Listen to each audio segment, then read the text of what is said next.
Yes. It's okay, yeah? Fantastic. Okay, can you please press go live? Is it there already? We are live. We are live. Okay. Right.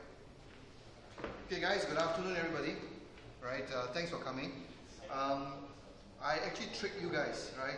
I sent an email out and said Charlie will be actually presenting on later stage funding. Unfortunately, my bad. I messed up because Charlie can't make it today, right? He's going to talk about the same thing next week, right? So come next week if you want to look for later stage funding. So what I did this week is that I will actually talk a bit about startup valuation and how to actually value the startup, right? And hopefully, you know, I only have about 5 slides or so, right? So I will actually talk through really my experience more than anything else, right? And you don't have to take it as the truth, right? But if you come to me to invest, that's what I will be looking at, okay, from that perspective, okay? But before I start, let me just give you a brief, because I think some of you here are relatively new, right? So I will talk a bit about what I do, right? A bit about myself, right? And perhaps then it gives you an idea of who I am and what I've been doing. My name is Chuck, right? I actually do this for the Singapore Computer Society, right? As part of their special interest group, right? On tech entrepreneurism. So I run this we run this every Wednesday from 12. We start on the dot at 12:15 to about 1:15 or so, depending on how long-winded we are, right? And there are 2 sessions. First session is about sharing.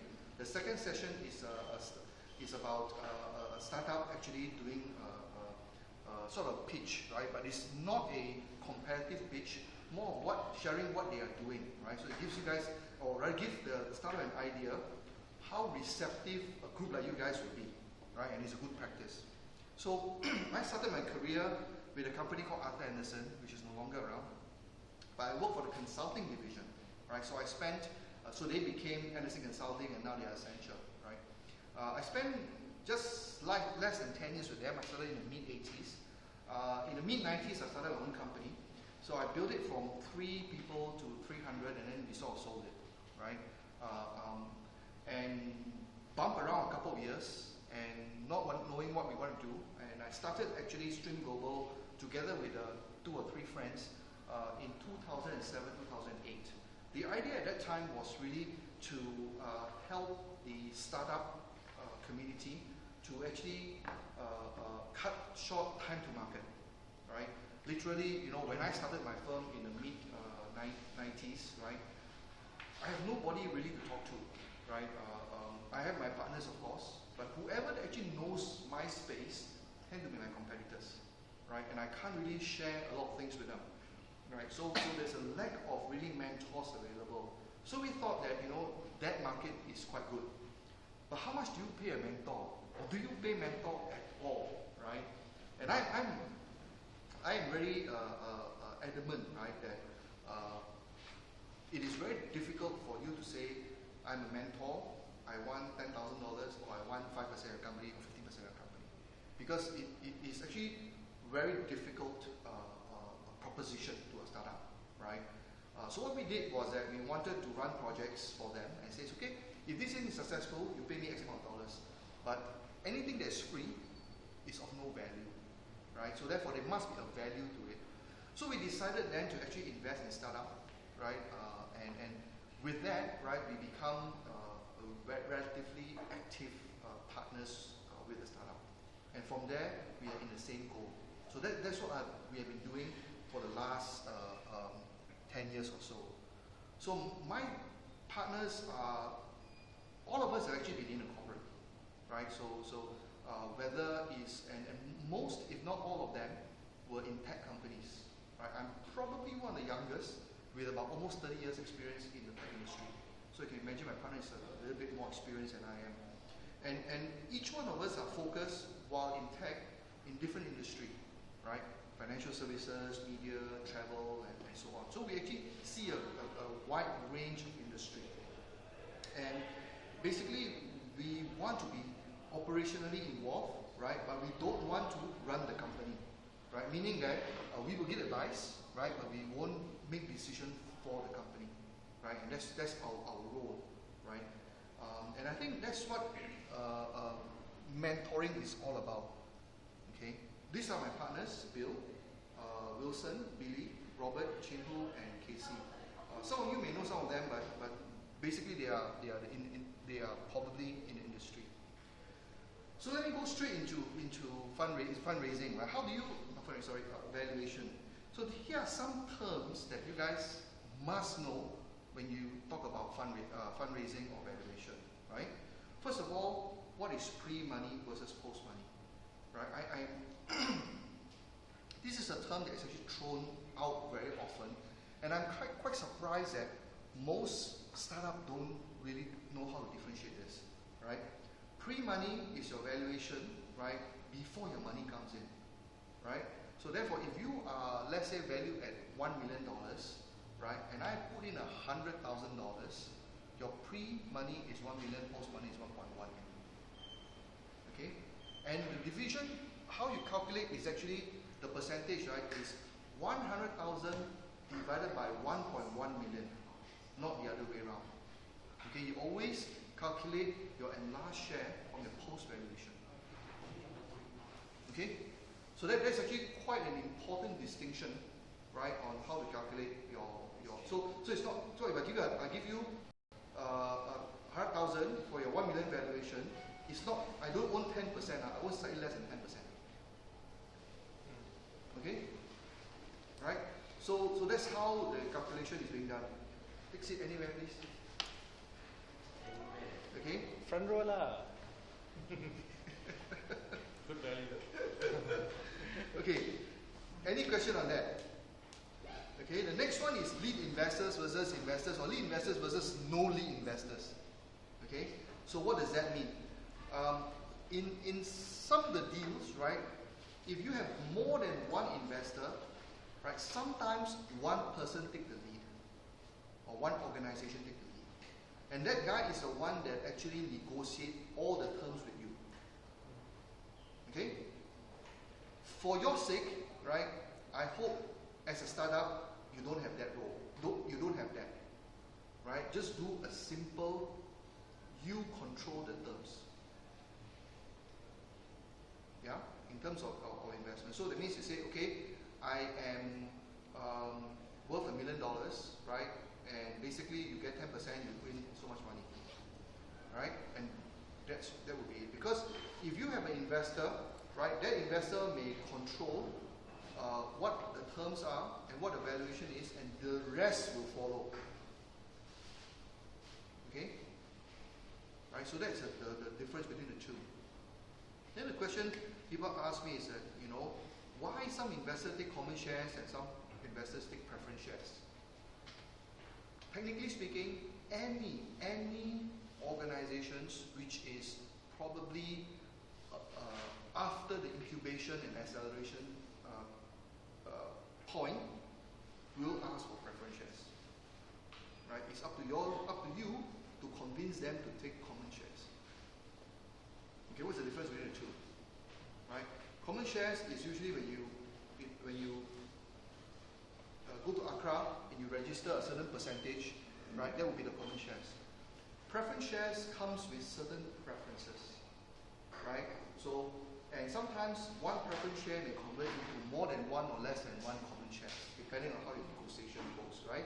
The most common term I see in Singapore when you raise money to do a valuation is that when the investor asks for preference shares, there's usually a preference of liquidation, right? Meaning that, let's say one times liquidation preference means that, when you liquidate or sell your company, liquidate here doesn't mean that you go under, you just sell the company, right? The investor get back 100% of their money first. So if they put in $100,000, they get back $100,000 first. If your valuation is $5 million, right, they are 10%, they take the 10% today. Right? That's the liquidation, the common liquidation preference. Another common preference would be dividend preference, meaning that when you declare that dividend, they want to take first. Right? Now, these are not necessarily bad for you. What the investor is telling you, you ask them why, right? Okay? Why do they take that? The reason why is because for the liquidation preference, one-time liquidation preference, what they want to do is, number one, of course, secure their own investment, right? The second reason is they don't want you to get a small valuation and then sell a company, right? It'll be more painful for you. So if I come in at a million valuation, 1.5 million you sell off, right? So what do I gain, right? Very quickly, it's just very little, right? So as an investor, my books look really bad because I only gain 15%. Technically, you buy stock, you get that 15%, right? So if you sell a company at, if the investor come in a million, right? You sell the company at 10 million, right? Giving back $100,000 is nothing to you guys, right? Because you've already made so much more money, right? So therefore, they don't want you to immediately sell the company after, right? And of course, it is also a preservation for them. So if you do sell a company, they want their money back first. Okay, that's one. Dividend preference is because they do not want shareholders, right, that is there to take away money from the company. So for example, you got a shareholder and you are a director, right? You declare dividend, right? Okay, because there's money, it's a retained earnings, you get dividend, right? So the idea is really for the investor, they want you to retain your earnings to invest into the future rather than take it out. So therefore, they discourage you by saying that if you want to take out a dividend, I get my share first. Okay? So those are some of the different terms that you need to look out for when you do your investment. The other one is actually idea versus execution. Right? When you value your company, right, please do not equal that to your worth. Okay? Valuation is not equal to worth. Yeah, because what your company is worth and what you value it is two different numbers. So don't get insulted if you say my valuation is 5 million. The guy say no, you only value 1. He's not saying that you are only worth 1 million versus 5 million. What he's saying is that your business value, I am willing to invest if the value is 1 million. That's all he's saying. Okay, because your valuation, technically speaking, can be a lot lower. Right? In an IT company, really your paid up is your valuation. If you paid up $2, your valuation is $2. Right? And why the guy paying $1 million for it? Right? So those are, you got to make sure that is taken apart. Right? So don't think that your worth is equal to the valuation. Usually valuation comes from how much you need for your company to go to a particular stage. That's how I would see it. When I look at valuation. Okay? Alright? And then last one, like I said, valuation is not a true value of the company. Okay? Alright, so that's something you guys got to keep in mind. So when you value something, it is actually what the investor is willing to put money into your company, not how much you are actually worth the company is actually worth. Okay? Any question? This is for early stage, okay? Yes. How do you value the company? How do I value the company? Yeah. Next 2 slides. Okay? What's your question? Regarding the preference share, yes. Or the dividend preference. The dividend preference, when you declare dividends, is everybody will get the dividend, right? Yeah. So I will ask for my dividend first to be given, and then share again. Let's say you give 5% of your whatever, right? I own 10%, right? Earnings are yeah, I will take that 10% first, right? Whatever that's left in 5%, I will take again when you give up to everybody else. Also, you take twice. I take twice. You see. Yeah. So that would actually discourage you from taking a dividend out. Right? Because why would you give me twice the money? I would love it, but why would you do it? Right? So from the VC standpoint, the dividend is very little money compared to if you can grow very big, right? Your capital gain. Okay. So I'll let you read this, and that partly answer your question: how do I do valuation? In the end, it is more an art than a science, especially for startups. Right? But what I'll do is I'll go through a few methods with you, and I'll go through with you, right? How I see valuation, right? To give you an idea what kind of things I'm looking for. right? Because the problem with valuation, right, is not about, at the early stage, not about the value of the company, as I mentioned. Not about the value of the management team, not about value of the product. It's a combination of many things, okay? So before I came in this morning, I said, oh shit, I screwed up and Charlie has to, he's not here, so I have to do this, right? So what I did was I searched the net at 5 o'clock this morning, right? So I found this website, right, that lists out these 4 methods, right? And there are actually many websites. Once you do a search for valuation for startup, there's so many of them, right? I chose this because I think this is something which all of us practice, but we won't tell you we practice this. Okay? A scorecard method is basically comparing benchmark, right? Basically, we look at the management team, the product, the scalability, all the different factors, right? And I look at what is comparable to what you guys are doing in another organization, right? So that's why sometimes you all present, right? I am Uber of something, right? Then you want people to think, hey, can you match me with Uber? And that's why people do that, right? It's not because, Uber, of course Uber is also big, right? But what you are telling your investor is that please compare me with that, right? Okay, so basically, if they will do a score on each of those points, and then they say, okay, if your value if Uber is valued at that, you are 50% of Uber, so you're half of Uber, right?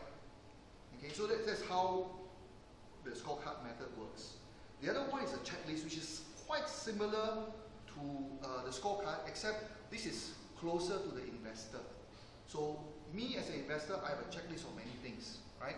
So for example, in Stream Global, a big portion of how we calculate valuation and investability is the management team, are the founders, right? So we'll put a weightage, right, on the founders, right? Then there is a solution, there is the technology, whether it's patentable or unique value proposition. Then there's scalability. Then the last one is execution, right? Can these guys execute, right? So based on this, right? Okay, 4 or 5 checklists, right? We will then match it against what is comparable. So in a startup in Singapore, right? The average, if you have a prototype, if you have some form of readiness, right? Generally speaking, it's about $1 million. Generally speaking, okay, more or less, okay. In Europe, it's about $2 million, right? In US, it's about $2.5 million. That's how the appetite of the investors, right? Just rule of thumb, right? No science or art to that, okay. So if you are ranked more than $1 million, means that they value you more, right? From the checklist standpoint, it means from what they see in our past, right? You guys are actually performing better than some of the cases that we saw. Okay. The most common one, of course, is your financial forecast, right? The question is also sometimes we ask, right? How do you guys do a financial forecast, right? The most common one is that there are 1 billion people in this world. I just want 0.1%. I get so many people, multiply, this is my potential, right? The reality is that most VC takes that with a pinch of salt, right? Because it is, for you to do that, what is important is your go-to-market strategy, right? So you can get 0.1%, right? How are you going to do it? Okay, so therefore, the financial forecast is good as a rule of thumb, right? But really, in a startup environment, you have no revenue, you have no profit, right? You have no customers. How do I know? Okay. And the last one is discounted cash flow. This is the most popular method for VCs, right? As startup, again, goes back to the financial forecast, right? How do I know, right? But some of us do have experience in our previous life in a similar environment, right? So we can do a guesstimate, right? And then agak-agak and say this is where it is. But the valuation really, in my opinion, right, it is about, what's that back, huh? It's about investability, right? Remember, not about the worth, okay? So all you want to think about in investment, right, is that if you give your investor this number, whatever the valuation would be, right, what will be your next number? Meaning that will he make money or not? Right? I think you have to work that out for the investors, right? And in order to do that, you must have a go-to-market strategy. If your go-to-market strategy cannot stand up to your valuation, so for today, you say, okay, you know, Chuck, my valuation of the company is $5 million, right? Okay, but you know, in a year, I'm worth 50. Right? Then what I'll do, I look at is actually, number one, are you credible when you say that? Number two, what is your go-to-market strategy on making that? Right? So, different stage of your investment, there are also different requirements from your investors. So you have to really think through. Now, how do I actually, when I sit down with some of you guys are familiar with this chart because I've gone through this chart with some of you guys, right? But how I look at it is from this perspective, right? Let's say bottom is your time, okay? Now, all of you guys have a business plan and all of you guys have a projection, right? So what I'm looking at is how do you match your business plan with your fundraising plan? Meaning that when you want to fundraise, you decided that you want to raise money. Day one, you decided. That means you're not keeping this company for your son. Right, so you're not building it, you're building it to really scale. Okay? So you decided that, right? What it means is that, you know, when somebody invests in a company, you've got to make sure they get a return. Okay? That's all it means, right? So, if you decided that you want to raise funds, you must match your business plan with your fundraising plan. And that's how I see it and how we see it in Stream Global. Okay? So for example, your blue line is your growth, whatever the number would be. And your x-axis here is your revenue, profit, whatever growth, whatever it would be. Okay? Right? And your red line is your valuation. Okay, hopefully you should go more than your revenue line. Yes? How do you match? Right, yeah. Okay. Okay, just listen, okay? So, basically what you need to do